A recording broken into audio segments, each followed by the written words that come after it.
आइए कुछ पढ़ते हैं हम लोग। रैंकिंग ऑर्डर यानी लंबाई का क्रम। इस प्रकार के प्रश्न में कुछ नाम दिए रहते हैं, नेम दिए रहते हैं और इसमें से बताता है कि कौन किससे बड़ा है, किससे छोटा है, ऐसे करके छोटा बड़ा करके दिया रहता है।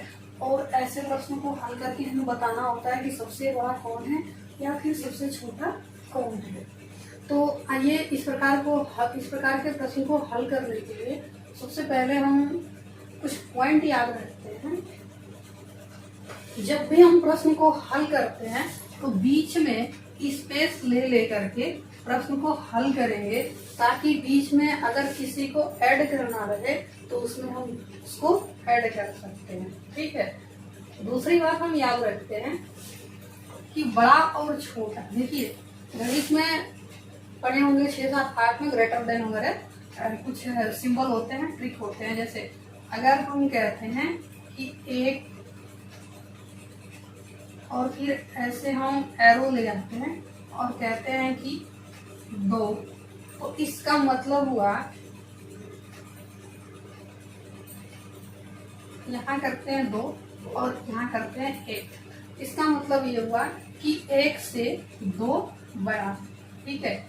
अगर कहते हैं, अगर लिखते हैं कि 3 और इधर एरो रहता है और इधर लिखते हैं 4, इसका मतलब क्या हुआ कि 4 बड़ा है किससे? 3 से। ठीक है।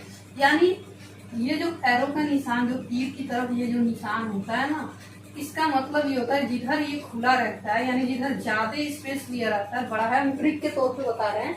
बहुत से लोग क्या करते हैं, भूल जाते हैं, कभी ऐसे और ऐसे दिया रहता है, सोचने लगते हैं कि इधर बड़ा होता है कि इधर का रहता है तो वो बड़ा रहता है। ठीक है। तो इसलिए हम ट्रिक के तौर पे आपको याद दिलाते हैं कि कैसे याद रखेंगे कि इधर वाला बड़ा होता है कि इधर वाला। ठीक है। हमने देखा है बहुत से लोग इसमें कंफ्यूज होने लगते हैं। अभी तो समझाते वक्त तो समझ में आ जाता है, लेकिन बाद में भूलने लगते हैं। हम बताते हैं। देखिए इधर स्पेस ज्यादा है, इधर स्पेस ज्यादा है, इसका मतलब जो इधर अंक रहेगा, जो इधर नाम रहेगा, ये क्या होगा? बड़ा होगा। ठीक है। और इधर स्पेस छोटा है, कम है, तो इधर की तरफ क्या होगा? ये छोटा होगा। ठीक है। इसका अगर ऐसे लिखे हैं तो इसका मतलब क्या हुआ कि राम बड़ा है किससे? सीता से। सीता की तरफ ये स्पेस कम है ही नहीं। इधर मुख इसका बिल्कुल सरकरा है, पतला है, तो ये सीता क्या हुआ? छोटा हो गई। दोनों जुड़ जा रहे हैं तो छोटा हो गया। और इधर स्पेस खुला हुआ है, इसका मुंह स्पेस ज्यादा है, इसका मतलब क्या हुआ कि राम बड़ा। ठीक है। हम ट्रिक के तौर पे आपको याद करने के लिए बस ये बता रहे हैं। अब देखते हैं प्रश्न को कैसे हल करते हैं। कैसे हल करेंगे?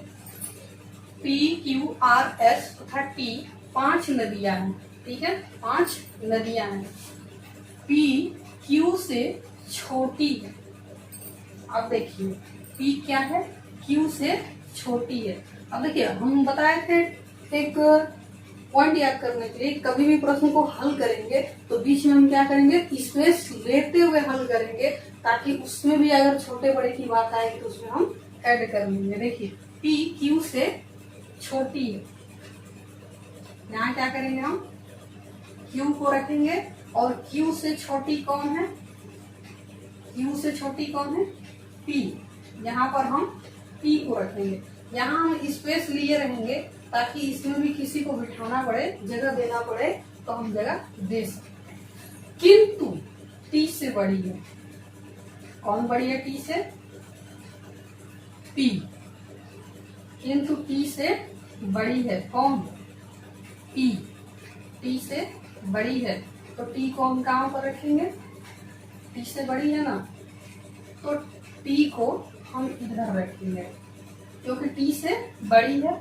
तो यहाँ हम T को रखे और T से बड़ी है तो T को इधर छोटे क्रम में रखेंगे, छोटे की तरफ रखेंगे। अब देखिए R सबसे बड़ी नदी है।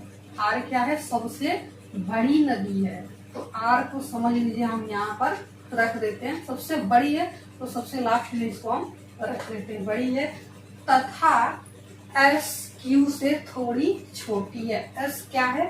Q से थोड़ी छोटी है। अब देखिए हमने कहा था कि बीच में स्पेस लेते हुए चलेंगे ताकि किसी को बिठाना पड़े तो बिठा लेंगे। ठीक है, अब वही बात यहाँ आ गई, तथा एस क्यू से थोड़ी छोटी है। अब इसकी बात किया था, बीच में इसको भी ले आ रहा है, तो यहाँ पर हम किसको रखेंगे, एस को। क्या कह रहा है, तथा एस क्यू से थोड़ी छोटी। क्यू से थोड़ी छोटी कौन है, एस। अब इससे भी छोटी कौन हो गया, पी हो गया। ठीक है, अब क्या है, किंतु पी से थोड़ी बड़ी है। आगे बात ना, पी से थोड़ी बड़ी कौन है, एस है, और क्यू से एस थोड़ी सी छोटी है, पी से थोड़ी बड़ी है। अब कह रहा है आर सबसे बड़ी नदी थी, तो आर सबसे लास्ट में चली गई, थोड़ा स्पेस लिए थे, कोई बात नहीं, हम इसको अब यहाँ कर लेंगे क्योंकि 5 लोगों को हम यहीं पर बिठा लिए। 1 2 3 4 और 5 लोगों को बिठा लिए। अब वो प्रश्न क्या पूछ रहा है कि सबसे छोटी नदी कौन है, सबसे छोटी नदी कौन साबित हुई यहाँ पर, पी। ये आपका आंसर हो गया।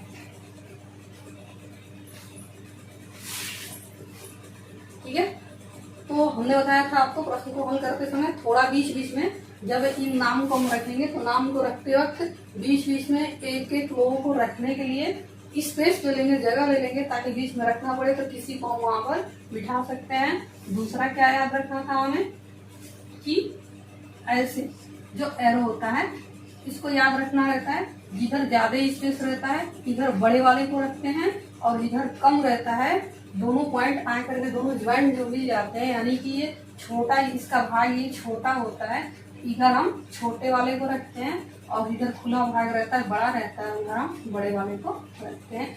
ये ट्रिक के तौर पे हम याद रखेंगे। ठीक है, अब नेक्स्ट क्लास में नेक्स्ट डे देखेंगे।